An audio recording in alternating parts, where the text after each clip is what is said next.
الحمد لله رب العالمين والصلاة والسلام على سيدنا المرسلين وبعد. نن يوبل أغا روايات إمام أبو داود سليمان بن أشعث السجستاني رحمه الله دا علت پدیر وټکو اشاره کوي او ډېر یو غټه فلسفه په دا وړو ټکو کې امام ادا کوي. همدغه ته ائمه نقاد وایي چې په دغه کوچني ټکي کې هغه یو ډېر غټه فلسفه ادا کوي. هغه روایت دا دی سندن یاد کړي: حدثنا هارون بن معروف قال حدثنا ابن وهب عن جرير بن حازم أنه سمع قتادة بن دعامة السدوسي عن أنس رضي الله تعالى عنه بهذا تفريق وجوه ولا روايتي شنو ده يسړي په شاکي لرزه وجبات سو بهارات ما د متن سرکار وسمس امام ابو داود رحمه الله دلته یو خبره کوي. قال ابو داود هذا الحديث ليس بمعروف لم يروه الا ابن وهب وحده. امام ابو داود لم يروه الا ابن وهب وحده.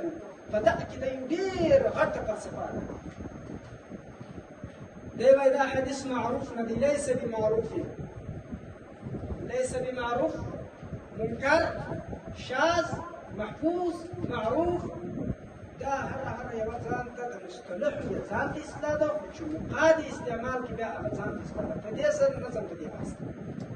دلته مسله دا ده چې دغه روایت دغه متن دا په دا متن په دغه سند باندې دغه متن دا امام ابو داود وایي منکر دی، صحیح نه دی، غلط. دا د امام ابو داود رایه. اوس زه بیا هغه د ده دلایل چې کوم دلایل په بنیاد وایي هغه درته وایم. خو د دې مخکې یوه بله مشکله مسله وه. مشکله دا ده چې په متأخرینو کې بیا په معاصرینو کې چې ائمه نقاد د کوم روایت تضعیف وکړي دی د هغه دپاره بیا په بل متن په بل سند په بل شواهد پیدا کړي بیا د هغه تصحیح وکړي. اوس دا روایت دی ځای پر ځای امام ابو داود په خپل متن کې وایي چې لیس بمعروف. ارناؤوط رحمه الله پر دغه ابو داود چې د کوم تحقیق دی دی عبارت د دې تحسین یې کړی دی د هغه متن باره څه ویلی دي وایي د دې بل شاهد شته. شاهد یې کوم روایت راوړی دی د ابو داود چې لاندې ذکر کوي أغكم وقد روي عن معقل بن عبيد الله الجزري عن أبي الزبير عن جابر عن عمر عن النبي صلى الله عليه وسلم. وإذا شاهد دي ورر فدغه شاهد په وجه چې دا صحیح دی، خو د دې په وجه امام ابو داود دغه ته منکر وایي. امام ابو داود چې دغه ته منکر وایي خو دغه وایي دا په دا سند منکر دی. د دې دپاره هغه صحیح سلسله هغه ده، هغه صحیح ثابته سلسله د سند هغه ده. خو چونکې چې په قواعدو دا علم حاصلوي انسان او د قواعدو په بنیاد یې کوي بیا مشکل دغه پېښ شي. خو چې په قراینو د هر حدیث دپاره لهم فی کل حدیث نقد خاص چې په هغه طریقه یې وایي بیا انشاء الله العزیز دغه مشکلات نه پېښ شي. خیر اوس راځو دغه روایت ته امام ابو داود رحمه الله وویل چې لیس بمعروف. څه وجه د امام ابو داود رحمه الله دې روایت ته لیس بمعروف ویلي؟ د دې تمام روات ثقات دي، د دې ټول روات ثقه دي، عدول دي، ثابتین دي، خو بیا هم دا روایت منکر دي. وجه د دې وجه دا ده امام ابو داود رحمه الله وایي چې ګوره چې قتاده ابن دعامه السدوسي دا خو مکثر شیخ دی، یعنی په دې دنیا کې شپږ داسې کسان دي چې هغه مدارات الاسانید بولي. مدارات الاسانید دا معنا چې د دوی څخه په زرهاو روایت راوتلي. هغه کې امام اعمش سلیمان بن مهران دی، په هغه کې محمد بن مسلم بن شهاب الزهري دی، په هغه کې یحیی بن ابي کثیر دی، قتاده ابن دعامه السدوسي په هغه کې. نو قتاده عن انس دا خو سلسله ذهبیه ده. که چیرې دا روایت د قتاده سره دغه رقم پروت وای نو د قتاده یوه د شاګردانو هغه طبقه ده چې طبقه اوله ده، ثقات، اسباط، جبال العلم. مثلا لك شعبة بن الحجاج أمير المؤمنين في الحديث، هشام الدستوائي سعيد بن ابي عروبه دا طبقه اولى کسان کله قطاده سره دا روایت پروت وای نو دا کسان ولې دا روایت نه کړی یو دویم د قطاده ابن دعامه سدوسي رحمه الله د دویمې طبقې شاګردان لکه ابان دي حمام دي حماد بن سلمه دي دا د شيوخ په مرتبه کې دي په دویم دغه ولې نه دي وړي جرير بن حازم دا عامه توګه باندې ثقه دي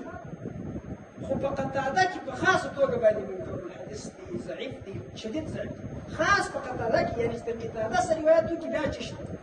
ضعیف دي خو عام روایتو کې چشت ثقه دي نو څنګه هغه سړی چې په دې کې ضعیف دي هغه روایت کوي او د طبقه اوله شاګردان یې نه کوي د طبقه ثانیه شاګردان یې نه کوي او یو ضعیف سړی کوي او دا رقم ګولډن سند دی ته وایي قطاده عن انس دا رقم سند ستا او هشام یې نه کوي دا رقم سند ستا سعيد بن ابي عروبه یې نه کوي دا رقم سند ستا امير المؤمنين في الحديث شعبة بن الحجاج یې نه کوي دا رقم روایت ستا ابان بن يزيد العطار یې نه کوي دا رقم روایت ستا حمام یې نه کوي او دا رقم روایت ستا د هغه د وطن خلک یې نه کوي خالص جرير کوي یوه وجه ده دویمه وجه ده چې د جرير سره ابن وهب کړی او جرير بعضی روایات چې هغه د په مصر کې کړي دي هغه روایات ضعیف دي هغه وخت پر دې اختلاف راغلی دویمه یې دا وجه چې د جرير هغه مرویات چې هغه په مصر کې کړي دي هغه باطل دي دا دوه وجه درېمه وجه دا ده چې دا کوفي سند دی قطاده او دا د قطاده د کوفي شاګردان جرير بن حازم د مصر سفر کړی دی رحلت کړی نو دا سند چې جرير عن قطاده دا د کوفي خلکو ولې نه دی کړی چې د مصر خلکو په پوه شوست په دا خبره باندې دا درېمه وجه ده او بله وجه دا ده چې په دې کې دغه حدیث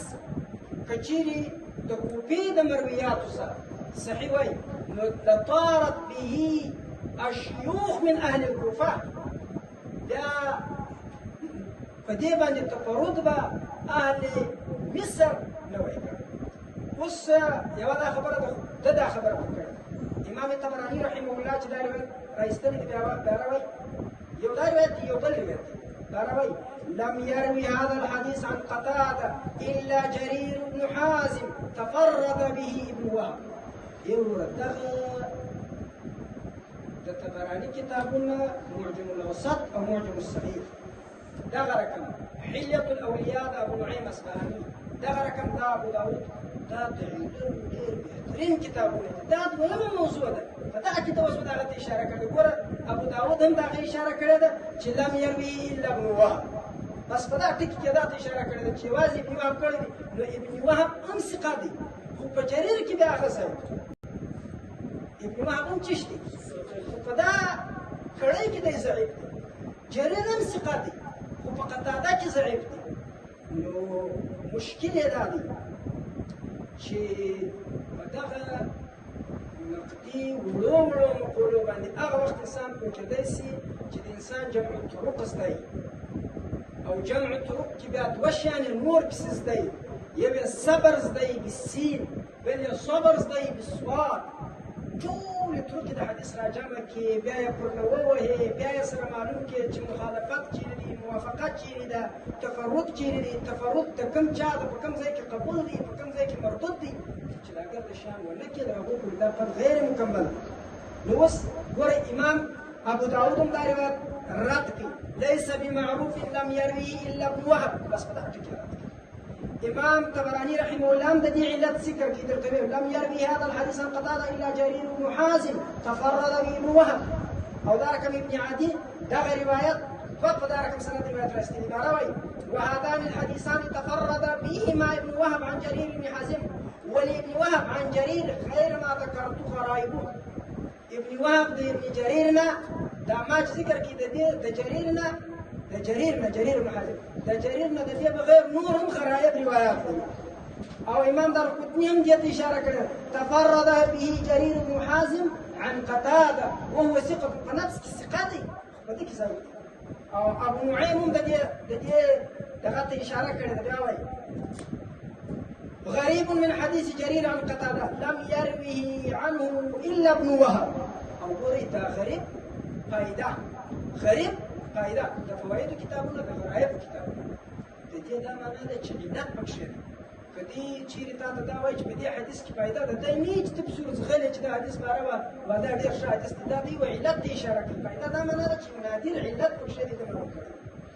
د دې امام احمد بن حنبل رحمه الله